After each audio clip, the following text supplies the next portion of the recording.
आप हर मौके पर भरपूर इंशाल्लाह शहीद जुल्फ़िकार अली भुट्टो की बरसी के लिए हम भरपूर पेशावर से गड़ी खुदाबख्श सब चाहिए इंशाल्लाह सब गड़ी खुदाबख्श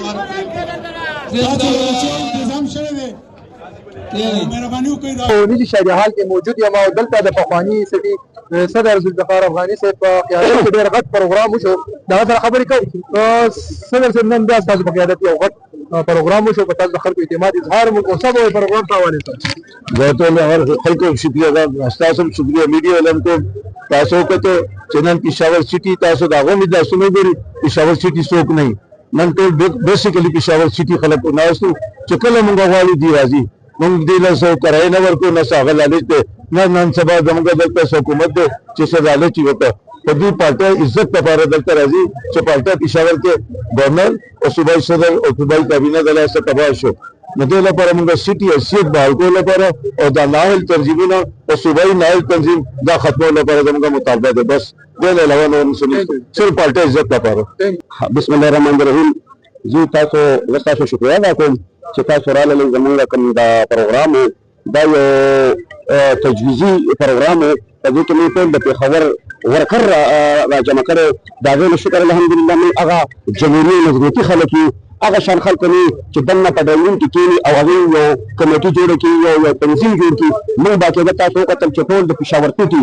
چون هغه کوچم راغونډ کړل او د هغې نه موږ راواخیستله د پېښور سټي په باره کې پېښور سټي موږ چغې وهو موږ انشاءالله موږ اسلام آباد ته تللي هلته فرنټ کانفرنس هم موږ کړی دی چې پېښور سټي تاسو بحال کړئ موږ جنګ د دغه خلکو سره کوم چې میټرو کمیټون دی جوړ کړی دی په ډرایمون کې جوړ کړی دی هغه تاسو وګورئ چې یو تنظیم جوړ شي په هغې کې 34 کسان هغې په تنظیم کې اخیستي دي موږ تاسو وښایو که نه یا تاسو 14 کسان په دغه تنظیم کې دغه کوي هغې استفادګانې ورکړي ایا دا دوی لپاره د شرم خبره نه وه چې یو 34 کسانو کې په هغې کې په 19 کسان استفادګانې ورکوي خو هغه تنظیم جعلي دی موږ وګورئ چې دوه میاشتې وشوې هغه تنظیم اپریل دوی ته نه دی راغلی دوی اپریل نه دی اخیستی د اسلام آباد د بلاول نه چې دا چې کله تنظیم جوړ شي تنظیم صوبایي صدر وکړي دا نومونه بلاول ته ولیږي بلاول به بیا راځي هلته نه به ولا اپریل ورکوي چې دا ما سبمټ کړه نهه نومونه به ځي درې کسان به په هغې کې علي درې چونکې دا دوی په خپله جوړه کړې ده دوی پوره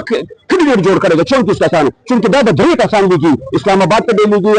کراچۍ ته به لیږي بلاول نه هغه ته اپریل ورکوي چې کله هغه اپریل ورکړي دلته به هغې به راځي او خپل د 34 جوړوي د 30 جوړوي د 50 جوړوي د دې کې د صوبایي صدر د دې نه حلبرداري وکړو تاسو څه ګڼئ چې دا صحیح نه دا خو جعلي ده که نه د هغې چې حلبرداري ورکړې ده وګورئ که نه هغه 19 کسان ته کوم خوا لاړل هغې وکتل چې دا جعلي ده هغې کې استفادګانې ورکړي ستا اطلاعاتو سکټري به څه شولو ستا فنانس سکټري څه شولو ستا د ویس چیرمنان څه شو 19 کسان دا دلته په دغه کې موږ سره ناستو هغې استفادګانې ورکړلې د هغې دغه حیثیت و زما نوم حاجي راز دی شیخ آباد سره متعلق دی او باني ورکرانو کې زما شمېر راځي موږ د وخت نه پیپل پارټۍ سره تعلق ساتو او د شیخ آباد چیرمن هم د پیپل پارټۍ او داسې کار دی چې دا زموږ د پېښور سټي چې کومه مسله ده په دې باندې موږ راغونډ شوي یو د صوبایي صدر چې دا کوم هرکرمي کوي دې پېښور سټي نظرانداز کوي نظرانداز کوي نه بلکې برخلافیه کوي مخالفت یې کوي نه پوهېږو چې څه وجه ده پېښور سټي خو ټول عمر ایجوکیشن یا څه قسم هغه وي نو ټول د پېښور سټي نه دا خلک موږ روزو او دا هر څه کامیابوي نن دغه سړی پېښور سټي چې کیپیټل سټي ورته موږ وایو هغه دوی نظرانداز کوي د هغې په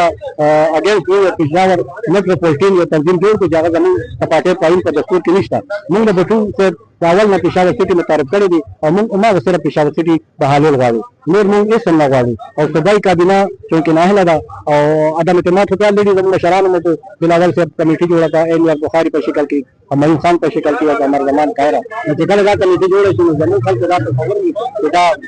ختم دي بسم الله الرحمن الرحیم دا زموږ مشاورتي پروګرام او د دې لپاره مشاورتي پروګرام چې کوم دی موږ د اسلام آباد کمیټي جوړېږي د عوامو او د ورکرانو په مشاورت باندې موږ دا میټینګ وشولو ښه کامیاب میټینګ و او انشاءالله تعالی یو څو ورځې پس موږ اسلام آباد کې کمیټې سره کېنو چې کوم غیر عیني او غیر قانوني مشورې او دي چې کوم تنظیمونه جوړ کړي دي موږ نه منو انشاءالله تعالی راتلونکي وخت کې دا به موږ ختم السلام علیکم اسف جاوید فقیرآباد ناظم پارلیمان لیڈر میٹروپولیٹن انہوں نے جو فیصلہ کیا ہے نا میٹروپولیٹن کا تو آپ خود بھی شہری ہے آپ مجھے بتائیں ٹاٹال پشاور سٹی ہے یا اعتماد پشاور سٹی ہے ہم اس کے خلاف ہیں ہمیں پشاور سٹی چاہیے पेशावर सिटी को बहाल करना चाहिए। खस्ता प्रोग्रामों से देखिए खपल द महमूद खान ډېر وکړانو بل ناظمان کونسلران او جداران غوړو شرکتو کو او زموږ د ذوالفقار رحماني صاحب او ذوالفقار رحمان صاحب اجتماع وکړو او ان شاء الله هغه د صوبې کابینې کوم چې فیصله شوې دي دا او خلاف چې کوم دي هغه نن دا ورزور مزامت وکړي او ان شاء الله زموږ مرکزی قیادت ان شاء الله ډېر زر په دې خپل د فیصله باندې ان شاء الله ډېر نظرثاني وکړي او زموږ کوم سابقه شي صدر او زموږ سفیر هغه ان شاء الله بحال کړي ډېر مهرباني شکریہ